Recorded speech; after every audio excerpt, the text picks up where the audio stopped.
നിൽക്കുന്ന നിലത്തിൽ പെട്ടെന്ന് വീണ് മരിച്ചു പോകുന്നത്, നിൽക്കുന്ന നിലത്തിൽ പെട്ടെന്ന് വീണ് മരിച്ചു പോകുന്ന എത്രയോ ആരോഗ്യപ്രദാത്രയാണ് നമ്മൾ കാണുന്നത്.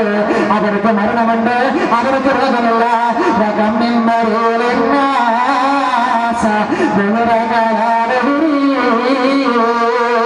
എത്രയോ നാളുകളായി രോഗം ബാധിച്ച്, എത്രയോ നാളുകളായി രോഗം ബാധിച്ച ശരീരമായിട്ട് എന്റെ കട്ടിലെ ജീവച്ചലമായി കിടക്കുന്ന നിന്റെ എത്രയോ രോഗികളുണ്ടല്ലോ. ആ രോഗികളുടെ പ്രമാണല്ലാതെ കഴിഞ്ഞിട്ട് ശരീരത്തിന്റെ ഓരോ ഭാഗങ്ങളെല്ലാം ഇരുന്ന അവസ്ഥയിലേക്ക് മാരകമായ രോഗം ബാധിച്ച എത്രയോ നാളുകളായിട്ട് നിന്റെ വീടിന്റെ രോഗങ്ങളിൽ എത്രയോ രോഗികൾ കിടക്കുന്നുണ്ട്. അവർ മരിക്കുന്നില്ല.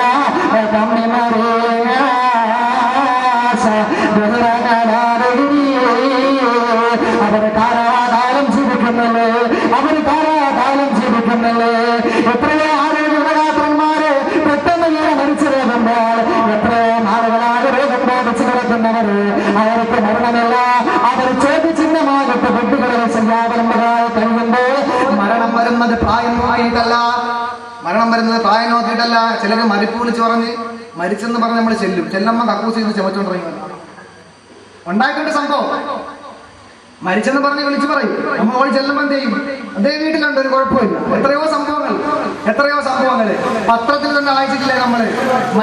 മരിച്ചെന്ന് കൊടുത്ത പിറ്റേ ദിവസം എന്ന് പറയും അദ്ദേഹം മരിച്ചില്ല, ജീവിച്ചിരിപ്പുണ്ട് എന്ന് പറഞ്ഞ് കൊടുക്കാറുണ്ട്. അബദ്ധം പറ്റിപ്പോയി എന്നും പറഞ്ഞെന്താ? അങ്ങനെയാണല്ലോ. അബദ്ധം പറ്റിയത് ചെറുതായിട്ട് കൊടുക്കും, മരിച്ചാലും വലുതായിട്ട് കൊടുക്കും. സത്യം വലുതായിട്ട് പറഞ്ഞിട്ട് കള്ളം വലുതായിട്ട് പറഞ്ഞിട്ട് സത്യം അടിയിൽ കൊടുക്കും. ആനുകാലിക സംഭവങ്ങൾ അങ്ങനെയാണല്ലോ. അതിലേക്ക് ഞാൻ കടക്കുന്നില്ല, ആരും പേടിക്കണ്ട.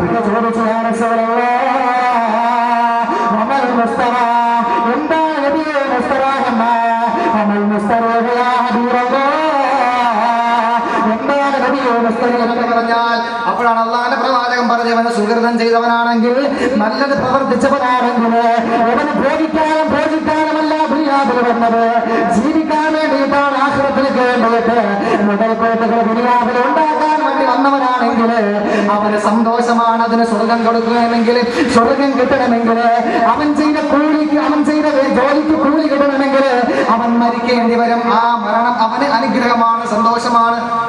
ഇനിയോ മാത്രമല്ല, അവൻ ജീവിച്ചിരിക്കുമ്പോൾ ആ നാട്ടിൽ ഒരുപാട് പ്രശ്നങ്ങൾ കാണാം, ആ നാട്ടിൽ ഒരുപാട് ബുദ്ധിമുട്ടുകൾ കാണാം. ആ ബുദ്ധിമുട്ടുകളിൽ നിന്ന് അല്ലാഹുവിന്റെ റഹ്മത്തിലേക്ക് അവൻ സഞ്ചരിക്കണ്ടേ, അതവന് സന്തോഷം നൽകുന്നതാണ്. പിന്നെ എന്താണ് അല്ലാഹുവിന്റെ പ്രവാചകൻ പറഞ്ഞത്? അവൽ മുസ്തറാഹ് മിൻഹു, അല്ലെങ്കിൽ എവനിൽ നിന്നും മറ്റുള്ളവർ സന്തോഷമുണ്ടാകും. അതെങ്ങനെയാണ്? അല്ലാഹുവിന്റെ പ്രവാചകൻ പറഞ്ഞു, ഇവൻ മോശപ്പെട്ട ജീവിതം നയിച്ചിരുന്നവരാണെങ്കിൽ ഇവൻ മരിച്ചതോടുകൂടി സന്തോഷിക്കുന്നതാരാ?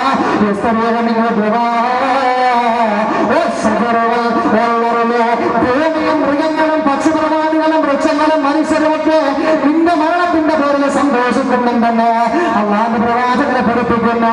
എത്രയോ സഹോദരങ്ങൾ മരിച്ചു പോകുമ്പോൾ ആ നാട്ടിലെ ആൾക്കാർ പറയാറുണ്ട്, അദ്ദേഹം മരിച്ചത് തന്നെ നല്ലത്, നമ്മളെ രക്ഷപ്പെട്ടു, അദ്ദേഹത്തിന്റെ ഫിത്നയിൽ നിന്ന് നമ്മൾ രക്ഷപ്പെടുന്നത് പറയാറുണ്ട്.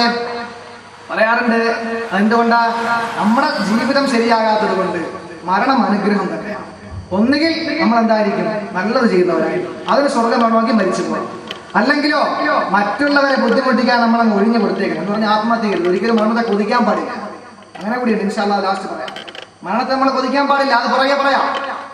മരണം അനുഗ്രഹം തന്നെയാണ്. തുഞ്ചൻ നമ്പ്യാര് കാലമില്ല കാലം എന്ന് പറയുന്ന ഒരു കവിതാശലകത്തിനത്തെ വേണ്ടി വെച്ചു. വൃദ്ധന്മാർ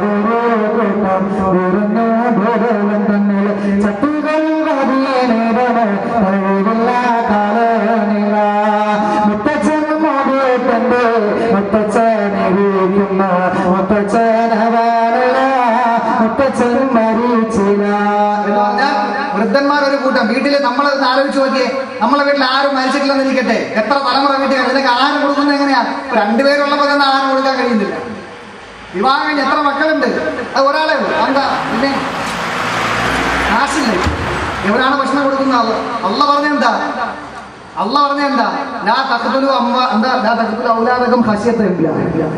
നിങ്ങൾ ദാരിദ്ര്യമായതുകൊണ്ട് മക്കളെ കൊല്ലൽ എന്ന് പറഞ്ഞാൽ ഇങ്ങോട്ട് പിടിച്ചിരുത്തിയിട്ട് കട്ട് ചെയ്ത് കൊല്ലണം മാത്രമല്ല, ഭാര്യയെ അബോർഷൻ ചെയ്യുന്ന ഉൾപ്പെടെയുള്ള കാര്യങ്ങൾ. നീയല്ല ഭക്ഷണം കൊടുക്കുന്നത്. അപ്പൊ നമ്മളെ വീട്ടില് മരിക്കാതെ എല്ലാവരും ഇങ്ങനെ മുത്തച്ഛൻ മുതുക്കന്റെ മുത്തച്ഛാനിരിക്കുന്നു, മുത്തച്ഛാനാവാനുള്ള മുത്തച്ഛൻ മരിച്ചില്ല എന്ന് പറഞ്ഞാൽ എത്ര മുത്തച്ഛന്മാരാ ഇങ്ങനെ ഇരിക്കുന്നവർ കാണും, വളഞ്ഞിങ്ങനെ ഒരു സീറോ ആക്കി ഇരിക്കുന്നവർ കാണും, പല ആയിട്ടുള്ളവർ കാണൂലേ. നമുക്കൊരു കൗതുകം തന്നെയായിരിക്കും. അപ്പോൾ ഞാൻ പറഞ്ഞു തന്നത് മരണം അനുഗ്രഹം തന്നെയാണ്. ആ മരണം അനുഗ്രഹമാണ്. ഒന്നുകിൽ നമ്മൾ അല്ലാഹുവിന്റെ റഹ്മത്തിലേക്ക് പോകുമ്പോൾ നമുക്ക് അനുഗ്രഹമാണ്, അതല്ലെങ്കിൽ മറ്റുള്ളവരിൽ നിന്നും നമ്മൾ പോകുമ്പോൾ മറ്റുള്ളവർക്ക് അനുഗ്രഹമാണെന്ന് അല്ലാഹുവിന്റെ പ്രിയപ്പെട്ട പ്രവാചകനെ പഠിപ്പിക്കുകയാണ്. മരണം കടന്നു വരുമ്പോൾ ഒരു മഹാൻ കശ്മിന്റെ ഉലമാക്കളിൽപ്പെട്ട ഒരാള് അസ്റായീലിനോട് ഒരു വേള ചോദിച്ചു, അസ്റായീലേ നീ വരുമ്പോൾ ഒന്ന് ദൂതനെ അയച്ചിട്ട് വരാത്തതെന്തേ? ആരെങ്കിലും ഒന്ന് അയച്ചിട്ട് വരാത്തത് സാധാരണ അങ്ങനെയാണല്ലോ. സാധാരണ അങ്ങനെയാ വിളിച്ച് പറയും, ഇന്ന് രണ്ടുപേരും ഇവിടെ അങ്ങോട്ട് വരുന്നുണ്ട്, വാങ്ങോളത്തുനിന്ന് അങ്ങോട്ട് വരുന്നുണ്ട് എന്ന് പറയുമ്പോൾ വീടൊക്കെ അതുവരെ തൂക്കൂല. അതിന് മുമ്പ് അതൊക്കെ തൂത്ത് റെഡിയാക്കി പാത്രങ്ങളൊക്കെ വന്ന് വിമ്മിട്ട് കഴുകി വെച്ച് വെമ്മിഷ്ടപ്പെട്ട് കഴുകി വെച്ച് എന്ത് ചെയ്യും, സ്വീകരിക്കും. അപ്പൊ ഈ കശ്മീരിന്റെ ആലിമികളിൽപ്പെട്ട ഒരാള് അസ്റായീലിനോട് ചോദിച്ചു, അസ്റായീലേ നീ വരുമ്പോൾ ഒന്ന് പറഞ്ഞിട്ട് വന്നൂടെ, എനിക്ക് നമ്മൾ തയ്യാറായിരിക്കാമല്ലോ. എല്ലാവരും വിളിച്ച് പറയും. നമ്മൾ പിന്നെ ഞാൻ ഒരു ഭാഗത്ത് ഇങ്ങോട്ട് വരും, ദൂരെ താമസിക്കുന്നവരൊക്കെ വിളിക്കുമല്ലോ, അറിഞ്ഞാ 6-ാം തീയതി ഞാൻ പോവാ വരണമല്ലോ എന്ന് പറയും. അപ്പൊ എന്ത് ചെയ്യും, അവരെല്ലാം ബസ് കയറി വരും. അപ്പൊ ചോദിക്കും എവിടെ പോകുന്നു, കൊല്ലത്ത് വെച്ച ആളെ പരിചയപ്പെടും, എവിടെ പോണ്, അതെന്റെ മാങ്കോണത്തെ മുത്താപ്പ നാളെ മരിക്കുക, ഞാൻ പോവാ. അപ്പൊ കശ്മീരിന്റെ ഉലമാക്കളിൽപ്പെട്ട ഒരാൾ ചോദിച്ചു, ഒരു ദൂതനെ അയച്ചിട്ട് വന്നൂടെ, ദൂതനെ അയച്ചിട്ട് വന്നൂടെ എന്ന് ചോദിച്ചപ്പോൾ ചെറിയ കുട്ടികളോട് കാരണമുണ്ടാകാത്ത വലിയവരുടെ ബഹുമാനിക്കാത്ത ആസ്റായീലിനോട് പറയുന്നതോട് ഞാൻ ദൂതനയക്കുമ്പോൾ മറ്റാരും ദൂതനയക്കുന്നില്ല. ഒരുപാട് ദൂതന്മാരെ അയച്ചിട്ടുണ്ട്. നമ്മൾ പറയുന്നത് കണ്ണി കുരുവാരെന്നാന്ന് ചോദിക്കൂലേ, ഒരുപാട് ദൂതന്മാരെ അയച്ചിട്ടുണ്ട്. എന്താണ് ദൂതന്മാര്? ആ ദൂതന്മാര്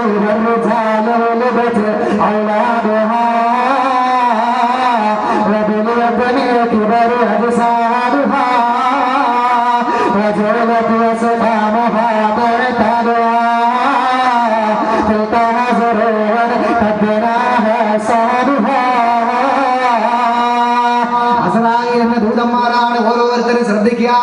അപ്പൊ എനിക്ക് ദൂത് വന്നല്ലോ എന്ന് ഓരോരുത്തരും ചിന്തിച്ചുകൊള്ളുക.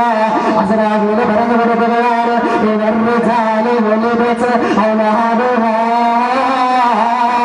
ഒരു മനുഷ്യന് ചെറുകുട്ടികൾ ഉണ്ടായിക്കഴിഞ്ഞാൽ, പേരക്കിടാങ്ങൾ ഉണ്ടായിക്കഴിഞ്ഞാൽ, അഥവാ മക്കളുണ്ടായി, ആ മക്കളെ വിവാഹം കഴിച്ച് അവർക്കും മക്കളുണ്ടായി കഴിഞ്ഞാൽ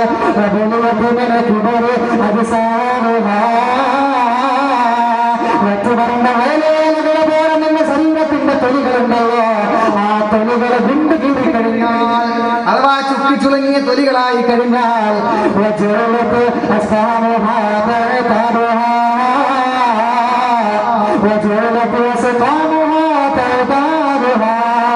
നിന്നെ ഓരോരോമായി മാറി തയ്യാറിക്കൊണ്ടുവന്നാൽ ഒരു രോഗം വന്ന് അത് ചികിത്സിച്ച് മാറ്റിയപ്പോൾ അടുത്ത രോഗം വന്ന് ഇങ്ങനെ ഓരോ രോഗങ്ങളിൽ നിന്ന് വേട്ടയാടിക്കൊണ്ടുവന്നാൽ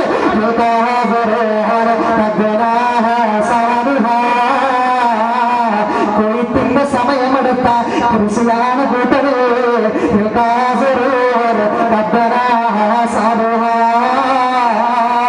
കൊയ്ത്തിന്റെ സമയമെടുത്ത കൃഷിയാണ് എന്നൊരു മഹാൻ പരിചയപ്പെടുത്തുന്നു. അസ്റായീൽ പറഞ്ഞു കൊടുത്തതാ. നമ്മളെന്ത് ചെയ്യും, നമ്മളെ ഫെയർ ലവ്ലി അതും ഇതും എല്ലായിട്ടും നമ്മളിങ്ങനെ ഭദ്രാക്കി വെച്ചിരിക്കുക. ഫെയർ ലവ്ലിയുടെ ഉത്ഭവമൊക്കെ അറിയാമെങ്കിൽ നമ്മൾ വായിക്കുന്നവരല്ലേ. ഫെയർ ലവ്ലിയുടെയൊക്കെ ഉത്ഭവം അറിയാമെങ്കിൽ നമ്മൾ ഇടൂല. ഇതൊക്കെ ഇട്ട് നമ്മൾ മിനുസമാക്കി വെച്ചിരിക്കുക നമ്മുടെ ശരീരം. ഇതിനു വേണ്ടിയിട്ടാ, ആരും അറിയരുത്, നമ്മൾ വയസ്സോട് ആരും അറിയരുത്, അതിനു വേണ്ടിയിട്ടാ. മരണത്തിന്റെ 2 മുഖങ്ങളുണ്ട്. എങ്ങനെയാ? ഒന്നുകിൽ നല്ലവനായിരിക്കും, അതല്ലെങ്കിൽ ചീത്തയാളായിരിക്കും. നല്ല ആളാണെങ്കിൽ ആ നല്ല മനുഷ്യന്റെ മുമ്പിലേക്ക് മഹാനായ വന്നുകൊണ്ട് പറയുന്നതെന്താ, രോഗിയായി കിടക്കുന്നവന്റെ വീടിന്റെ ചാരത്ത് വന്നിട്ട് നിന്റെ കട്ടിലിന്റെ ഓരത്ത് വന്നിട്ട് അതിനുള്ള കൊണ്ട് പറയുന്നതെന്താ,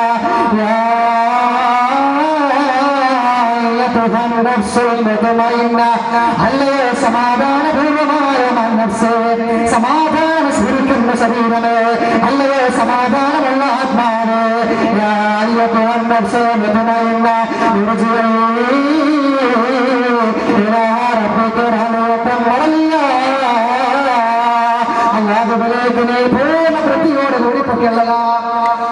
സ്വർഗത്തിലേക്ക് നല്ല രീതിയിൽ നീ പറ്റുള്ളതാ.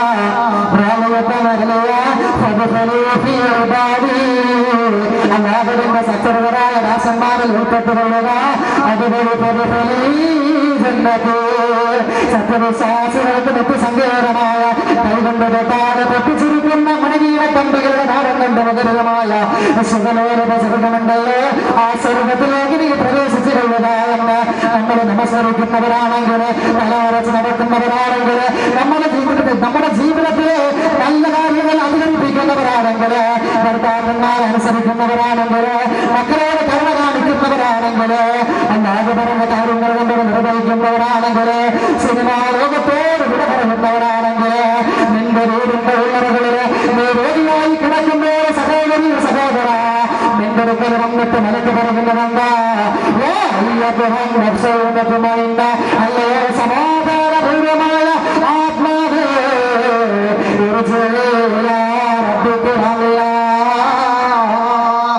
സന്തോഷത്തോടെ മടങ്ങിക്കൊള്ളുക. അള്ളാന്റെ പ്രവാചകൻ പറയുകയാണ്,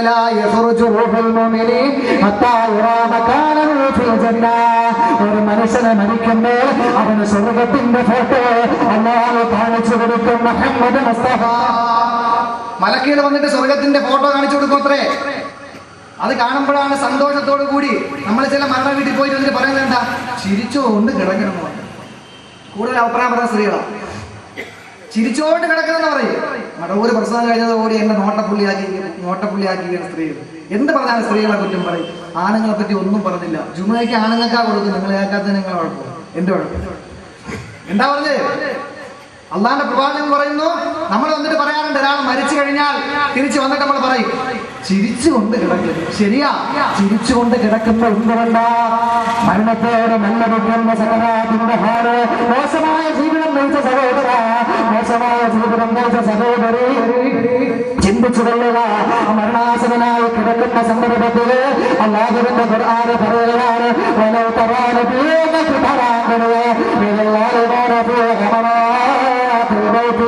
മരണത്തിന്റെ സക്കറാത്തിന്റെ ഹാരിൽ കിടക്കുമ്പോൾ, സക്കറാത്തിന്റെ ഹാരിൽ കിടക്കുന്ന മനുഷ്യ നിന്റെ മുമ്പിൽ അതിന്റെ മലക്കുകൾ വന്നിട്ട് പറയുന്നു, മലക്കുകൾ വന്നിട്ട് പറയുന്നു, നമ്മുടെ കൈനീട്ടിട്ട് പറയുന്നു, നിങ്ങളുടെ റോഗിനെ പിടിച്ചതാ, റോഗിനെ പറിച്ചതാ എന്ന് നിങ്ങളുടെ ചാരത്ത് വന്ന മലക്കുകൾ പറയുമെന്ന് ഖുർആൻ പരിചയപ്പെടുത്തുക. എന്നിട്ട് പറയുക, അല്ലാമ തബസൗന അദാബൽ ഹൂദി ബിമാ കുന്തും തഖൂലൂന അലല്ലാഹി ഗൈറൽ ഹഖ്. അല്ലാഹുവെ പറ്റി വേണ്ടാത്ത കാര്യങ്ങൾ പറഞ്ഞുകൊണ്ട് നടന്ന മനുഷ്യ,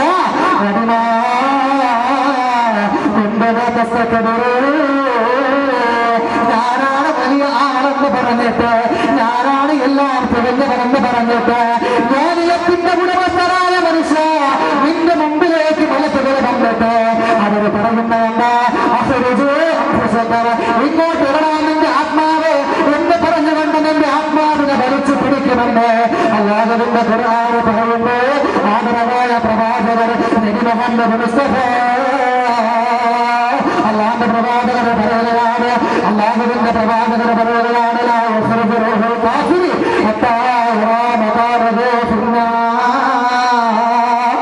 ഒരു കാഫിറായ മനുഷ്യനെ, ഒരു അധർമ്മകാരിയായ മനുഷ്യനെ, ഒരു പാപിയായ മനുഷ്യനെ മരിക്കുമ്പോൾ അവന് കാണിച്ചു കൊടുക്കുന്ന അതിന്റെ മരത്തുകൾ വന്നിട്ട് അവൻ ചെന്ന് കിടക്കേണ്ട പാമ്പുകളും തേളുകളും നിറയ്ക്കപ്പെട്ട ആ നരകമുണ്ടല്ലോ, ആ നരകത്തിന്റെ ചിത്രം കാണിച്ചു കൊടുത്തുകൊണ്ട് ആ നരകത്തിന്റെ ചിത്രം കാണുമ്പോൾ അറുക്കാൻ പിടിച്ച മാടുകൾ വാഹനിക്കുന്നത് അവന് പൊളിച്ചുകൊണ്ട് വാഹനിച്ചുകൊണ്ട് എന്തോ കണ്ട് പേടിച്ച് ഫലനായവനെ പോലെ ഈ ലോകത്ത് തന്നെ വിട പറയുമ്പോ എന്റെ പെങ്ങള് നീ ഓരോ മരണവീട്ടിൽ പോയിട്ട് തിരിച്ചു തന്നെ പറയാറുള്ളൂ, മരിച്ചു കിടക്കുന്നവൻ എന്തോ കണ്ട് പേടിച്ചവനെ പോലെ കിടക്കുന്നുവെന്ന്.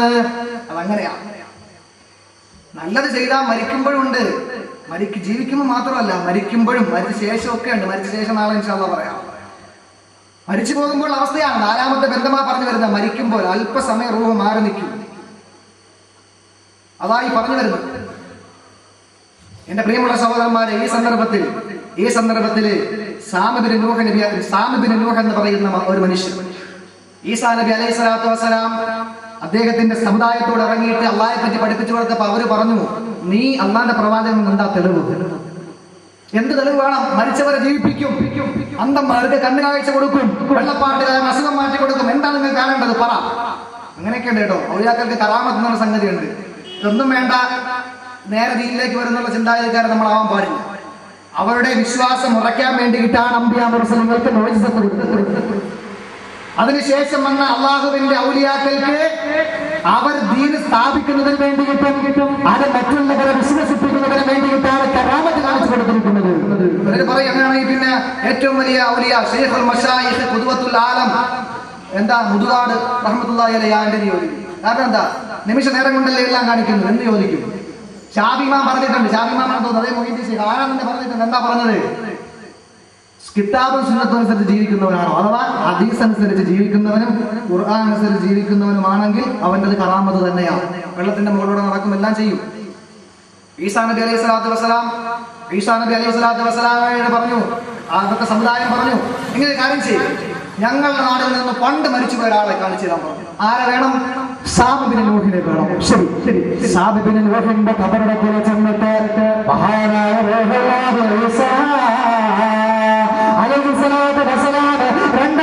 നമസ്കരിച്ചുകൊണ്ട് അല്ലാഹുവിനോട് പ്രാർത്ഥിച്ചപ്പോൾ ആ ഖബറിലെടുക്കേണ്ട മനസ്സിന് സാബിബിന് നൂഹ് ചാടി എഴുന്നേറ്റ് വരികയാണ്. സാബിബിന് നൂഹ് എഴുന്നേറ്റ് വന്നു. പഴയത് പറ്റൂല കേട്ടോ. പള്ളിയിൽ വന്നിട്ട് ഉസ്താദേ എന്നാ പിന്നെ നമുക്കൊന്നും അറിയണം, മരിച്ചുപോയി പാപ്പാനെ ജനിപ്പിക്കാൻ പറഞ്ഞ കുഴഞ്ഞു. അങ്ങനെയൊക്കെ വരും. അങ്ങനെ അടവ് നോക്കിയാൽ നാശമാക്കാതെ അവനെ പിടിക്കാന്ന് പറഞ്ഞ ഒരുപാട് അസുഖമുള്ളതാണ്. ദൈവമുള്ള സഹോദരന്മാരെ സഹോദരിമാരെ, സാമിബിന് നൂഹിനെ തിരഞ്ഞെടുത്തു. സാമിബിന് നൂഹിനെ ജീവിപ്പിച്ചു. ജീവിച്ചപ്പോ താടിയും തലയൊക്കെ നരച്ചിരിക്കുന്നു. താടിയും തലയും നരച്ചിരിക്കുന്നു. അന്ന് നരയുണ്ടായിരുന്നില്ല. സാമിബിന് നൂഹിന്റെ കാലഘട്ടത്തിൽ നരയുണ്ടായിരുന്നില്ല. ചോദിച്ചു, എന്തുകൊണ്ടാണ് നീ നരച്ചതെന്ന് ചോദിച്ചപ്പോ സാമിബിന് നൂഹ് പറയുമ്പോ, എന്ന് നിങ്ങൾ വിളിച്ചപ്പോൾ ഖിയാമത്ത് നാളെത്തി എന്നുകൊണ്ട് അറിഞ്ഞുകൊണ്ടാണ് ഞാൻ എഴുന്നേറ്റത്. ആ ദിവസത്തിന്റെ ഭൗതികരെ പ്രസവ ഗർഭിണികളായ സ്ത്രീകളെ കുട്ടികൾ അറിയാതെ പ്രസവിച്ചു പോകുന്ന നിമിഷമാണ് ഖിയാമത്ത്. നിലകൊടുത്തുകൊണ്ടിരിക്കുന്ന സ്ത്രീകളെ, നിലകുടിച്ചുകൊണ്ടിരിക്കുന്ന പൈതലുകളെ ഒളിച്ചെറിഞ്ഞിട്ട് ഓടിപ്പോകുന്ന ദിവസമാണ് ഖിയാമത്ത്. കുട്ടികളെ നിറപ്പിച്ചു കളയുന്ന ദിനമാണ് ഖിയാമത്ത്. ആ ഖിയാമത്തിന്റെ മാറാണെന്ന് ധരിച്ചുകൊണ്ട് ഞാൻ നരച്ചു പോയതാണെന്ന് സാമിബിന്. മോമിനാണെങ്കിൽ മാവിൽ നിന്ന് നൂലെടുക്കുന്നത് പോലെ അറിയുപോലുമില്ല. ചിലരങ്ങനെയല്ല, ചിലര് കുത്തിവെച്ച അറിയില്ല, സംസാരിച്ചുകൊണ്ടിരിക്കും, കുത്തിയൊക്കെ ഇറക്കി തരും, വലിച്ചൂരി കൊണ്ട് പോകണം, ഓക്കെ എല്ലാം കഴിഞ്ഞു. ഇഞ്ചക്ഷൻ. ചിലരാണെങ്കിലോ, ചിലരവിടെ നിന്ന് സിറഞ്ചിൽ മരുന്നെടുക്കുമ്പോഴേ നമുക്ക് വേദന എടുക്കണം. എന്തുകൊണ്ടാണ്? മരണത്തിന്റെ വേദന സത്യവിശ്വാസിയാണെങ്കിൽ അവന് വേദന അറിയില്ല. മാവിൽ നിന്ന് നൂല് വലിച്ചെടുക്കുന്ന പ്രതീതിയാണ്. മറ്റതാണെങ്കിലോ മുള്ളുള്ള ചെടിയിൽ നിന്നും വസ്ത്രം വലിച്ചെടുക്കുന്നത് പോലെ ഇങ്ങോട്ട് പിടിക്കുമ്പോൾ അങ്ങോട്ട് വലിക്കുമ്പോൾ, ഇങ്ങോട്ട് വലിക്കുമ്പോൾ അങ്ങോട്ട് പിടിക്കുന്നു. ഈ അവസ്ഥയിലാണ് മരണപ്പെട്ടു പോകുന്നത്. മരണത്തിന്റെ രണ്ട് മുഖങ്ങളുണ്ട്. അതുകൊണ്ട് ഏത് മുഖം വേണമെന്ന് തിരിച്ചെടുക്കോ. ഏത് മുഖമാ വേണ്ടത്? ചിരിച്ചു മരിക്കണോ?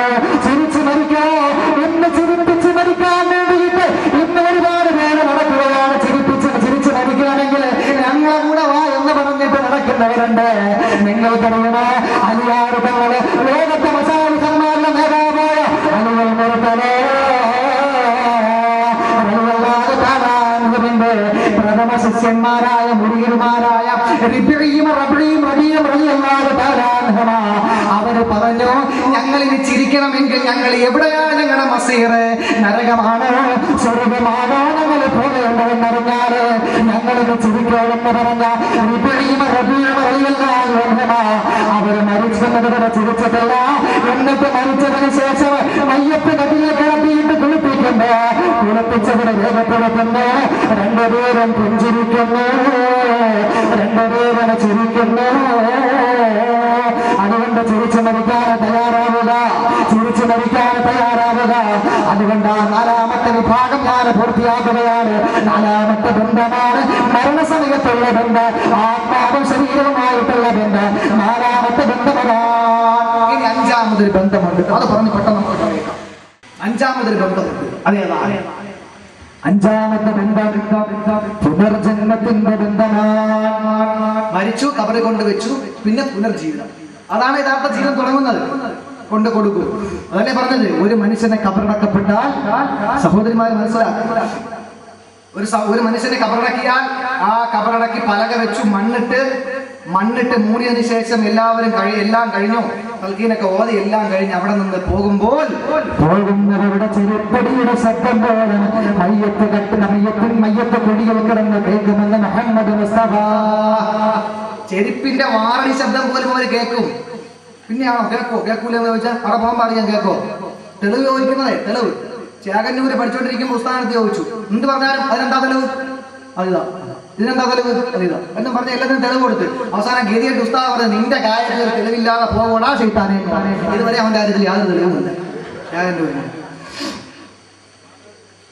തെളിവ് ചോദിക്കണ്ട, മരിച്ചാൽ കേൾക്കും, ഇല്ലെങ്കിൽ മരിച്ചു നോക്കേ, അപ്പൊ കേൾക്കും അറിയാലോ. എന്നിട്ട് അവിടെ വെച്ച് കാണാം നമുക്ക് ഇൻഷാ അല്ലാഹ്. മരിച്ചാൽ കേൾക്കും. അഞ്ചാമത്തെ ബന്ധമാണ് പുനർജീവിതത്തിലുണ്ട്. നമുക്കിപ്പോ അത് സമ്പൂർണ്ണ ബന്ധമാണ്, അത് സമ്പൂർണ്ണ ബന്ധം. ഇവിടെ നമുക്ക് തിരുവനന്തപുരത്ത് പോകണമെന്ന് വെച്ചാൽ വണ്ടി കയറണം, ഇവിടെ ബസ് കാത്ത് നിൽക്കണം, ആ ബസ് കയറിയിട്ട് പാരിപ്പള്ളി ഇറങ്ങിയിട്ട് അവിടെ നിന്ന് അടുത്ത ബസ് കയറി തിരുവനന്തപുരത്ത് ഇറങ്ങിയിട്ട് ഓട്ടോ വിളിച്ച് അവിടെ പോയാലേ നമുക്ക് പോകാൻ പറ്റുള്ളൂ. എന്താ? ജഡപ്രധാനമാണ് ദുനിയാവ്. ജഡപ്രധാനം എന്ന് പറഞ്ഞാൽ ആത്മാവിന് യാതൊരു സ്ഥാനമില്ല. ജഡം കൂടെ പോയാലേ തിരുവനന്തപുരത്ത് പോകാൻ പറ്റുകയുള്ളൂ. മരിച്ചു പോയാൽ അവരുടെ ജഡത്തിന്റെ ഒരു അവകാശമില്ല, ആത്മപ്രധാനമാണ്. അഥവാ അവിടെയാണ് നമ്മുടെ വിഷയത്തിന്റെ ബന്ധം. ജഡം നമ്മുടെ ആത്മാവിനെ തടവറയിലാക്കിയിരിക്കുക. ആത്മാവിനെ സ്വൈര്യമായിട്ട് വിവരിക്കാൻ അനുവദിക്കില്ല. ജഡം കൂടെ പോയാലേ നടക്കുകയുള്ളൂ. എന്നാൽ അവിടെ പോയാലോ അവിടെ ആത്മപ്രധാനമാണ് ജഡപ്രധാനം. അല്ലാഹുവിന്റെ ഖുർആൻ പറയുകയാണ്,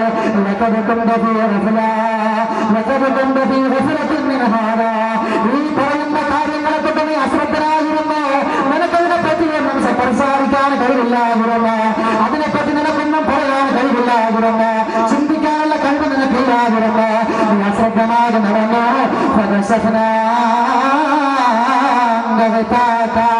നിന്റെ മൂടിയ നാം അങ്ങ് മാറ്റിയിരിക്കുകയാണ്, നിന്റെ മൂടിയെ കണ്ണിന്റെ മൂടിയെ അങ്ങ് മാറ്റിയിരിക്കുകയാണ്. ഇന്നത്തെ കണ്ണിന്റെ കാഴ്ച നല്ല കാഴ്ചയുള്ളതാണ്, മൂർച്ചയുള്ള കാഴ്ചയാണ്. നമുക്ക് പറയാമെന്ന് മനസ്സിലാവൂല. അതിൽ നിന്നും നീ അശ്രദ്ധന, അത് ചിന്തിക്കുന്നേ ഇല്ല നീ. പിന്നെ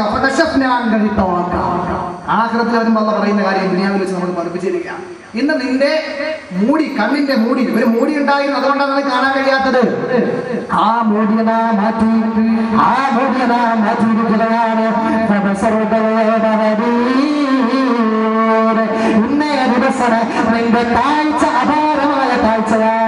നല്ല കാഴ്ചയാണ് നിനക്ക് ഉണ്ടാവുക, നല്ല കാഴ്ചയാണ് ഉണ്ടാവുക. ചിലർക്ക് നല്ല കാഴ്ച ദുനിയാവിൽ വെച്ച് തന്നെ ഉണ്ടാവും.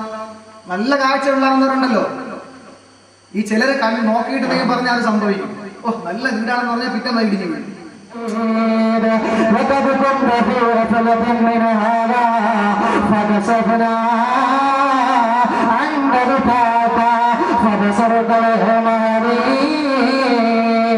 ഇന്നേ ദിവസം നിന്റെ കണ്ണിന് വല്ലാത്ത കാഴ്ചശക്തിയാണ് വിശുദ്ധ ഖുർആൻ. കാഴ്ചശക്തി മാത്രമല്ല, അല്ലാഹുവിന്റെ പ്രവാചകൻ പറയുകയാണ്, ഉദ്ഘാടക പ്രസംഗികൻ പറഞ്ഞതുപോലെ റൂഹുകൾ തമ്മിൽ സംസാരിക്കുമത്രേ. ഉറക്കത്തിൽ സംസാരിക്കുന്ന കാര്യം ഞാൻ പറഞ്ഞു. ഇപ്പോൾ നമ്മുടെ നാട്ടിൽ നിന്നും ഒരാൾ മരിച്ചെന്നിരിക്കട്ടെ, ഈ മാങ്കോണം എന്ന് പറയുന്ന പ്രദേശത്ത് അല്ലാഹു ദീർഘായുസ് കൊടുക്കട്ടെ, ഒരാൾ മരിച്ചെന്നിരിക്കട്ടെ, അദ്ദേഹം പള്ളിക്കാട്ടിൽ മടവൂര് കൊണ്ട് കബറടക്കം ചെയ്യപ്പെടുമ്പോൾ കബറടക്കം ചെയ്യപ്പെട്ട അദ്ദേഹത്തിന്റെ ആത്മാവ് മറ്റുള്ള ആത്മാക്കൾ കാണുമ്പോൾ, അഥവാ ഇവിടെ നിന്ന് വരുമ്പോൾ മറ്റുള്ള മടവൂരിൽ നിന്നും മാങ്കോണത്തിൽ നിന്നും മുമ്പ് മരിച്ചിട്ടുള്ള ആൾക്കാർ, അതല്ലെങ്കിൽ ഇവിടെ പ്രദേശത്ത് നിന്ന് മരിച്ചിട്ടുള്ള ആൾക്കാരുടെ റൂഹുകൾ ഇങ്ങനെ നടക്കുകയാ. ആ റൂഹുകൾ പറയും, അറിഞ്ഞോ ഇന്നയാൾ അബൂബക്കറിന്റെ ഉമർ മരിച്ചിട്ടുണ്ട്, ഇപ്പൊ വന്നിട്ടുണ്ട്, നമുക്ക് അവിടുത്തെ വിശേഷമൊക്കെ ചോദിക്കാം. ഉള്ള കാര്യമാണ് പറയുന്നത്. അത് ചൂടാൻ കാണിച്ചു. അവര് പറയുകയാണ്, ഇന്നയാള് വന്നിട്ടുണ്ട് എന്നൊക്കെ ചോദിക്കാം. എല്ലാവരും എടുക്കാൻ കൂടുമ്പോ ചിലര് പറയും വേണ്ട, അവര് വലിയ വേദന അനുഭവിച്ചല്ലേ വന്നിരിക്കുന്നത്, വളരെ ബുദ്ധിമുട്ടിയല്ലേ വന്ന് റെസ്റ്റ് എടുക്കട്ടെ, നമുക്ക് ഇവിടെ ഉണ്ടല്ലോ, ഇനി അങ്ങോട്ട് അവർ പോകില്ലല്ലോ, നമുക്ക് പിന്നെ ചോദിക്കാമെന്ന് പറഞ്ഞത്. അവര് വന്നിട്ട് തന്റെ നാട്ടിൽ നാട്ടിൽ നിന്നും മരിച്ചു വന്ന റൂഹിനെ ചെന്നിട്ട് ചോദിക്കണേ ഓരോ കാര്യങ്ങൾ ചോദിക്കും. ഇന്നയാൾ എന്ത് ചെയ്യുന്നു, ഇന്നയാൾ ഇന്ന പെണ്ണ് എന്ത് ചെയ്യുന്നു, ഇന്ന വീട്ടിലെ ഫാത്തിമാടെ മോളെ ആമിനായെ കെട്ടിച്ചോ. മുഹമ്മദ് മുസ്തഫ ആമിനായി ഫാത്തിമായി മാറ്റിയ ഭാഗ്യശരി. ഉദാഹരണം പറഞ്ഞേ ഉള്ളൂ. ഇന്നയാളിനെ കെട്ടിച്ചോ, ഇന്നയാളിനെ കെട്ടിച്ചോ എന്ന് പരസ്പരം ചോദിക്കും അത്രേ. എല്ലാ ചോദിക്കും. ഇന്നയാളോടെ ഉണ്ടാ 8 കൊല്ലമായാലും ആയുഷ്കാല ഇമാം സക്കരിയ ഉസ്താദ് അവിടെ ഉണ്ടോ? ഇപ്പോഴും ഉസ്താദ് എന്നെ മടവൂരിപ്പ് ആരാ, അസിസ്റ്റന്റ് ആരാ, മോദിൻ ആരാ, അതാരാ, ഇതാരാ എന്നൊക്കെ ചോദിക്കും. ഉള്ളതാ ചോദിക്കും. അവിടെ പ്രസംഗം നടന്നതല്ലേ, അതിൽ 3 പേരുണ്ടെന്ന് മുജീബ് ഫാറൂഖി MD മൗലവിയൊക്കെ ഉണ്ടായിരുന്നു എന്നൊക്കെ പറഞ്ഞ് ഇങ്ങനെ സംസാരിക്കും. പരസ്പരം സംസാരിക്കുമെന്ന് അല്ലാഹുവിന്റെ പ്രവാചകനെ പഠിപ്പിക്കുന്നു. എന്തിനേറെ ആരൊക്കെ കുളിപ്പിക്കുന്നു, ആരാണ് കഫൻ ചൊരിയുന്നത്, ആരാണ് ചുമക്കുന്നത്, ആരാണ് തലക്കീഴിടുന്നത്, ആരാണ് നിസ്കരിക്കുന്നത്, ആരാണ് കബറിലെ പല വയ്ക്കുന്നത്, ആരാണ് മണ്ണിട്ട് മൂടുന്നത്, ആരാണ് ചെടിവെക്കുന്നത്, ആരാണ് വെള്ളം വീട്ടുന്നത്, ആരൊക്കെയാണ് ആ മക്കളെ വളർത്തിയിട്ട് ഒരുപാട് കഷ്ടപ്പാടുകളെ പഠിച്ചുകൊണ്ട് വേദനകൾ കണ്ടുകൊണ്ട് ആ മക്കളെ വളർത്തിയിട്ട് മക്കളോട് പറയാ നിങ്ങൾ നല്ലതുപോലെ ജീവിക്കണേ. അന്യാഭിലാഷമായിട്ട് പെണ്ണോന്റെ കയ്യിൽ പിടിച്ചിട്ട് നെഞ്ചോട് ചേർത്ത് വെച്ചിട്ട് ആ പ്രിയപ്പെട്ട പിതാവ് മരിക്കാൻ നേരത്തെ പറയുമ്പോഴേ നീ നാട്ടിന് കൊളുത്തനുണ്ടാകുമല്ലോ. ഒരുപാട് പ്രശ്നങ്ങളുള്ള നാടാണ് നമ്മുടെ നാട്. നല്ലതുപോലെ ജീവിക്കണേ. എല്ലാ പക്കത്തിനും പള്ളികൾ കയറി നിസ്കരിക്കണേ. വല്ലപ്പോഴായിരിക്കേണ്ട കബറുകൾ കണ്ടിട്ട് ഒരു സലാം പറഞ്ഞ് എനിക്ക് വേണ്ടി പ്രാർത്ഥിക്കണേ എന്ന് നിന്റെ പ്രിയപ്പെട്ട മുത്ത നിന്നോട് പറഞ്ഞിട്ടില്ലേ? നിന്റെ അമ്മ നിന്നോട് പറഞ്ഞിട്ടില്ലേ? എന്റെ പെങ്ങളെ നിന്റെ അമ്മ നിന്നോട് യാത്ര പറയുമ്പോ നിന്റെ ഭർത്താവ് നിന്നോട് യാത്ര പറഞ്ഞ നിമിഷത്തില് അല്ലയോ പ്രിയപ്പെട്ടവളെ ഞാൻ മരിക്കാൻ പോവുകയാണ്. ഒരുപാട് ജീവിച്ചില്ല, നമ്മള് ജീവിച്ച് കുടിതീർന്നിട്ടില്ല. മക്കളെ നല്ലതുപോലെ വളർത്തണം, മക്കളെ ആത്മീയങ്ങളെ കൊണ്ട് പഠിക്കണം, മക്കളെ നല്ലതുപോലെ നോക്കണമെന്ന് പറഞ്ഞിട്ട് ഭാര്യ ഭാര്യയോട് യാത്ര പറഞ്ഞ് ഭർത്താവ് തോന്നുന്ന ഭർത്താവെന്ന് പോവാ ഒരാണ്ടെന്ന് കഴിഞ്ഞ പിന്നെ അങ്ങനെ ഒരു ഭർത്താവുണ്ടായിരുന്നെന്ന് ചിന്തയില്ല, അങ്ങനെ ഒരു വാർത്ത ജീവിച്ചിരുന്നെന്ന ചിന്തയില്ല, അങ്ങനെ ഒരു വസിയത്ത് ചിന്തയില്ല. എന്നാലും ഓർത്ത് നിന്റെ ഉപ്പ, നിന്റെ ഉമ്മ, നിന്റെ ഭർത്താവ് ആ പള്ളിപ്പാട്ടിൽ കിടന്നുകൊണ്ട് ഇതെല്ലാം നേരിട്ട് കണ്ടുകൊണ്ട് നിനക്ക് വേണ്ടി പ്രാർത്ഥിക്കുകയല്ലേ. ആദരവായ പ്രവാചകൻ നബി മുഹമ്മദ് മുസ്തഫ അല്ലാഹുവിന്റെ പ്രവാചകനെ പറയുകയാണ്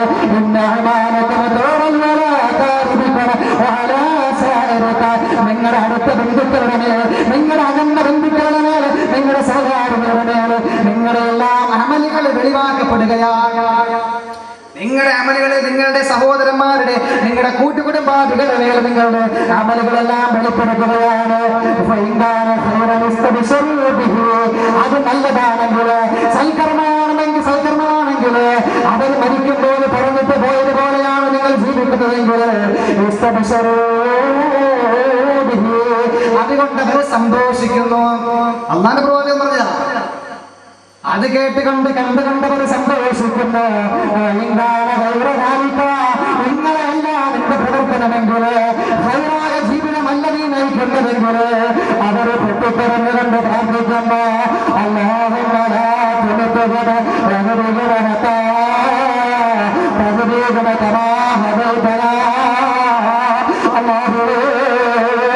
ഞാനിങ്ങോട്ട് വരാൻ നേരത്ത് അവരോട് നല്ലതുപോലെ ജീവിക്കാൻ പറഞ്ഞിട്ടാകുന്നത് അവന് തന്നോടിയായി ജീവിക്കുന്നു, അവന് മധ്യഭാഗിയായി ജീവിക്കുന്നു, അവന് സിനിമാലോകത്തോട് കൂട്ടുകൂടിയിരിക്കുന്നു, അവൻ വേണ്ടാത്ത പ്രവർത്തനങ്ങൾ ചെയ്തിരിക്കുന്നു.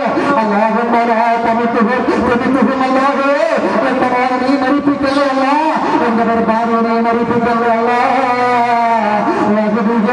അവർക്ക് നീ സമ്മാനം കാണിച്ചു കൊടുക്കണയല്ല, അവർ സമ്മാനം സിദ്ധിക്കുന്നത് പറഞ്ഞ് കാണിച്ചു കൊടുക്കണയല്ല. നമ്മളെ സന്മാർഗികളാക്കിയതുപോലെ എന്റെ മക്കളെയും മരുമക്കളെയും ചെറുകുട്ടികളെയും എന്റെ ഭാര്യയെയും എന്റെ ഭർത്താവിനെയും എന്നോരോ റൂഹുകളും കിടന്ന് പറയുമെന്ന് നബി മുഹമ്മദ് മുസ്തഫ. ആർക്കാണ് നിർത്താൻ കഴിയുക, ആർക്കാണ് ചോദ്യം ചെയ്യാൻ കഴിയുക? ചെഞ്ചുണ്ടികളിൽ നിന്ന് ഇവരെ അസത്യത്തിന്റെ ലാഞ്ചന പോലും തന്നിട്ടില്ലാത്ത, ഒരിക്കൽ പോലും തമാശയ്ക്ക് പോലും കളവെന്തെന്ന് അറിഞ്ഞിട്ടില്ലാത്ത സാധുക്കളുള്ള നീരേ സാധുക്കളുടെ വസ്തുക്കൾ മുഹമ്മദ് മുസ്തഫ. എല്ലാം കണ്ടുകൊണ്ട് കിടക്കുക, കക്കോടിയും കെട്ടി വലിച്ചുകൊണ്ട് പോകൂലേ അതുവഴി. അവർ കണ്ടുകൊണ്ട് കിടക്കുക. എല്ലാം മരിച്ചു പോകുന്നൊരു മനുഷ്യന്റെ റൂഹ്, മരിച്ചു പോകുന്നൊരു മനുഷ്യന്റെ റൂഹ് ഒരു മലക്കിന്റെ കയ്യിലാവുന്നത്. ആ മലക്ക് ഈ ജനാസയോടൊപ്പം സഞ്ചരിക്കുന്നു. ജനാസയോടൊപ്പം ആ മലക്ക് സഞ്ചരിച്ചിട്ട് ഓരോരുത്തരും അവനെ പറ്റി പറയുമ്പോൾ മലക്ക് പറയും, റൂഹേ എന്നെ പറ്റി ഇന്നത് പറയുന്നു, കേട്ടോ കേട്ടോ കേട്ടോ കേട്ടോ. ഇതങ്ങോട്ട് മലക്കുകൾ പറഞ്ഞു കൊടുക്കുന്നു. ആ മലക്ക് ആ ജനാസയോടൊപ്പം സന്ദർശനം നടത്തുക, സഞ്ചരിച്ചു. അവസാനം ആ മനുഷ്യനെ കബറിൽ വെക്കുമ്പോൾ, ആ മനുഷ്യനെ കബറിൽ വെച്ച് അടക്കുമ്പോൾ ആ മലക്ക് ആ റൂഹിനെ അവിടെ വെച്ച് പോകുമെന്ന് മുഹമ്മദ് മുസ്തഫ. എല്ലാം കേൾപ്പിച്ചു കൊടുക്കുന്നു, എല്ലാം കേൾപ്പിച്ചു കൊടുക്കുന്നു. ഒരു 10 കൊല്ലം കഴിഞ്ഞാൽ ഇത് പിന്നെ ഏത് സംശയം വരില്ല. കാരണം അങ്ങനെയുള്ള കാര്യങ്ങൾ ഇപ്പൊ അമേരിക്കയിൽ നിൽക്കുന്നവരെ കണ്ടു വിളിക്കാൻ കഴിയുന്നു. ഹോസ്പിറ്റലാകട്ടെ, മാർക്കറ്റിലാകട്ടെ, കുടുംബശ്രീക്കാകട്ടെ, ഏത് പല്ലാത്തിലായിരുന്നാലും ആ പള്ളിയുടെ മുമ്പിലൂടെ നീ പോകുമ്പോൾ, ആ മാവിന്റെ മൂട്ടിൽ കൊണ്ടുകൊണ്ട് നീ ബസ് കയറാൻ വരുമ്പോ ഒരു വേറെ നിന്റെ കണ്ണ് പള്ളിയിലേക്കൊന്ന് പോയിക്കണേ. എന്നിട്ട് ആ കബറിൽ കിടക്കുന്നതിന്റെ ഒപ്പം നിന്റെ ഓമ്പ നിന്നാകാതെ പെട്ടെന്ന് നിന്ന് വേർപെട്ടു പോയ നിന്റെ മക്കൾ അവർക്ക് വേണ്ടി എത്തുമെന്ന് നന്ദികൊണ്ട് അസ്സലാമു അലൈക യാ സൗജി, അസ്സലാമു അലൈക യാ ഹബീബി, അസ്സലാമു അലൈക യാ ഉമ്മീ എന്ന് പൊട്ടിക്കരഞ്ഞുകൊണ്ടൊരു സലാം പറയാതെ പോകല്ലേ. ബിസ്റുബ്നു ബറാഇബിൽ മഹറൂർ റളിയല്ലാഹു തആല അൻഹു ബറൂസലമയിൽ മനുഷ്യനാ. ബിശ്ർ ബിൻ ബറാഇബിൻ മഹറൂർ റളിയല്ലാഹു തആല അൻഹു മരണപ്പെട്ടപ്പോൾ പ്രിയപ്പെട്ട ഉമ്മാക്ക് ദുഃഖം സഹിക്കാൻ കഴിയുന്നില്ല. ഒരു ഉമ്മാക്ക് മകനോടുള്ള ദുഃഖത്തെക്കാൾ ഏറ്റവും വലിയ ദുഃഖമേതാ?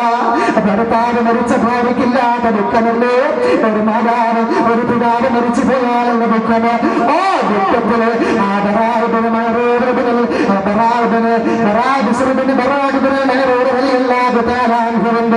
പ്രിയപ്പെട്ട അദ്ദേഹം മരണപ്പെട്ടു പോകുമ്പോൾ അദ്ദേഹത്തിന്റെ മാതാവ് വിഷമിച്ചുകൊണ്ട് ബുദ്ധിമുട്ടിക്കൊണ്ട് വൈമനസ്സത്തോടെ പോയിട്ട് ആദരവായ പ്രവാചകന്റെ സന്നിധാനത്തിൽ വന്നിട്ട്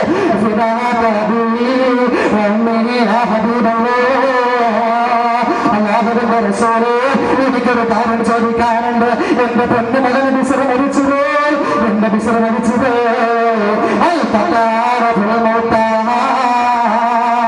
മരിച്ചു പോകുന്നവർ പരസ്പരം കാണാറുണ്ട്, മരിച്ചു പോകുന്നവർ പരസ്പരം സംസാരിക്കാറുണ്ട്, മരിച്ചു പോകുന്നവർ പരസ്പരം സന്ധിക്കാറുണ്ട്, മരിച്ചു പോകുന്നവർ പരസ്പരം ആശയവിനിമയം നടത്താറുണ്ട്.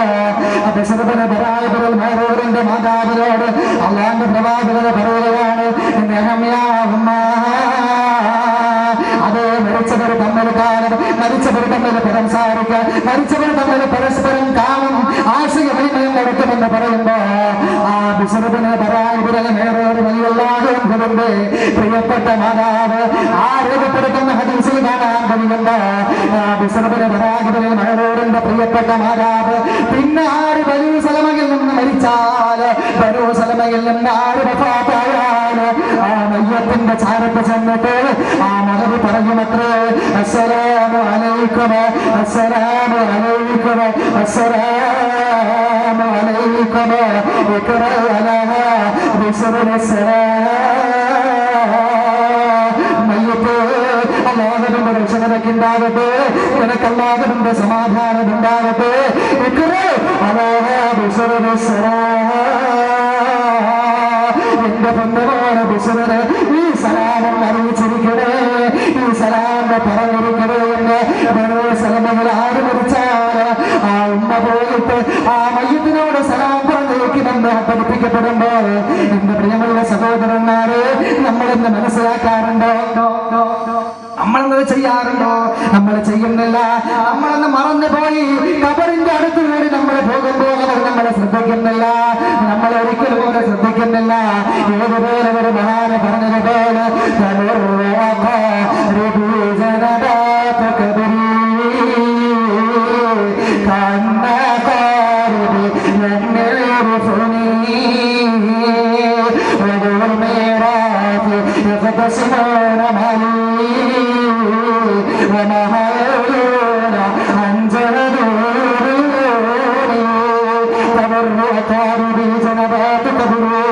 എന്റെ കബറിന്റെ അടുത്തോട് എന്റെ അടുത്ത് ബന്ധുക്കൾ നടന്നു പോകുന്നു, എന്റെ മാതാവ് നടന്നു പോകുന്നു, എന്റെ പ്രിയപ്പെട്ട ഭാര്യ നടന്നു പോകുന്നു, എന്റെ മക്കൾ നടന്നു പോകുന്നു.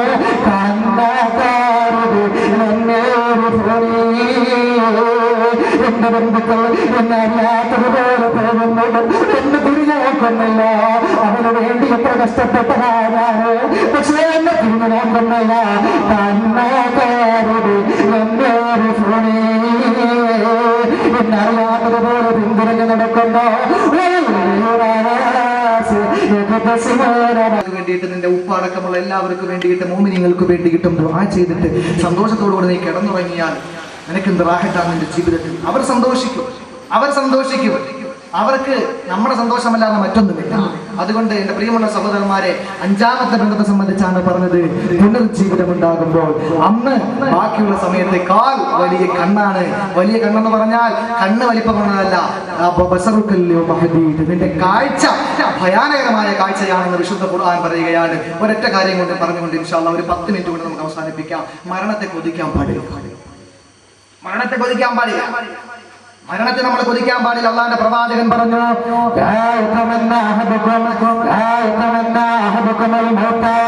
ആരും മരണത്തെ കൊതിക്കല്ലേ, ഒന്നുകിൽ നീ ഗുണവാനായിരിക്കാം, അപ്പോഴോ ഇനിയും ഒരുപാട് ഖൈറുകൾ നീ ചെയ്യാം, അല്ലെങ്കിൽ നീ ദോഷിയായിരിക്കാം.